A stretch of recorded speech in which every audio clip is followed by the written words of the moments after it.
Benz Vasu എന്ന് കേൾക്കുമ്പോൾ നമ്മുടെ മനസ്സിൽ തെളിയുന്നത് 70കളിലെ സൂപ്പർ സ്റ്റാർ ജയന്റെ രൂപമാണ്.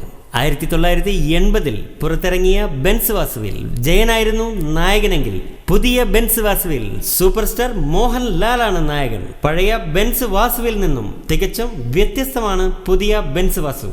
KR സുനിൽ തിരക്കഥ എഴുതി വടക്കൻ സെൽഫിയുടെ സംവിധായകൻ പ്രജിത്ത് സംവിധാനം ചെയ്യുന്ന സൂപ്പർ സ്റ്റാർ ലാലേട്ടൻ ഹീറോ ആകുന്ന ബെൻസ് വാസു ഒരു തനി ഗ്രാമീണനായ ടാക്സി ഡ്രൈവറാണ്. വാസു എന്നാണ് ഈ ടാക്സി ഡ്രൈവറുടെ പേര്. ബെൻസ് വാസു എന്നത് ഇയാളുടെ ചെല്ലപ്പേരാണ്. വാസു ഓടിക്കുന്ന കാറുമായി ബന്ധപ്പെട്ടാണ് വാസുവിന് ബെൻസ് വാസു എന്ന ചെല്ലപ്പേര് വീണത്. പക്ഷേ ഈ വാസുവിന്റെ കാറ് ബെൻസ് ഒന്നുമല്ല, ഒരു സാധാ അംബാസിഡറാണ്. ബെൻസ് വാസു കാറിനെ സ്നേഹിക്കുന്നത് സ്വന്തം മകന് തുല്യമായാണ്. പുതിയ മോഡൽ കാറുകൾ പലത് വന്നിട്ടും വാസുവിന് തന്റെ അംബാസിഡറിനോടുള്ള സ്നേഹം കുറയുകയോ ഈ കാർ അയാൾ വിൽക്കുകയോ ചെയ്തില്ല.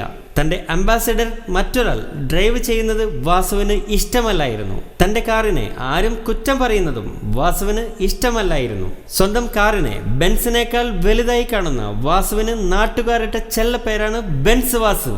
ആ നാട്ടിൽ ആദ്യമായി വരുന്ന കാറ് വാസു വാങ്ങിയ ഈ അംബാസിഡറാണ്. ആ കാലത്ത് നാട്ടിലുണ്ടാകുന്ന ഏത് വിശേഷങ്ങൾക്കും അത്യാഹിതങ്ങൾക്കും വാസുവിന്റെ ആ കാറിനെയാണ് നാട്ടുകാർ ആശ്രയിച്ചിരുന്നത്. പലരുടെയും കല്യാണങ്ങൾക്കും ജീവൻ രക്ഷിക്കാനും ഓടിയിരുന്നതും വാസുവിന്റെ ഈ കാറ് തന്നെയായിരുന്നു. എന്നാൽ കാലം പോകവേ നാട്ടിൽ പുതിയ പുതിയ കാറുകൾ വന്നു. അതോടെ വാസുവിനെ പലർക്കും വേണ്ടാതായി.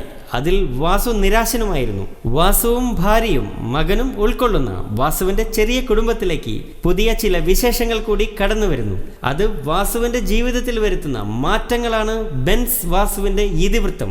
ഹാസ്യത്തിന് പ്രധാനമുള്ള ഒരു കുടുംബ ചിത്രമാണ് ബെൻസ് വാസു. മലയോര പശ്ചാത്തലത്തിലുള്ള ബെൻസ് വാസുവിന്റെ പ്രധാന ലൊക്കേഷൻ ഇടുക്കി തൊടുപുഴയുമാണ്. മോഹൻലാലിനെ കൂടാതെ മലയാള സിനിമയിലെ മറ്റു പ്രമുഖ താരങ്ങളും ഈ സിനിമയിൽ അണിനിരക്കുന്നു. രജപുത്ര വിഷ്വൽ മീഡിയയുടെ ബാനറിൽ M രഞ്ജിത്താണ് ബെൻസ് വാസു നിർമ്മിക്കുന്നത്. പ്രിയദർശൻ, ജിബു ജേക്കബ് എന്നിവരുടെ സിനിമകൾക്ക് ശേഷം മോഹൻലാൽ ബെൻസ് വാസു പൂർത്തിയാക്കും.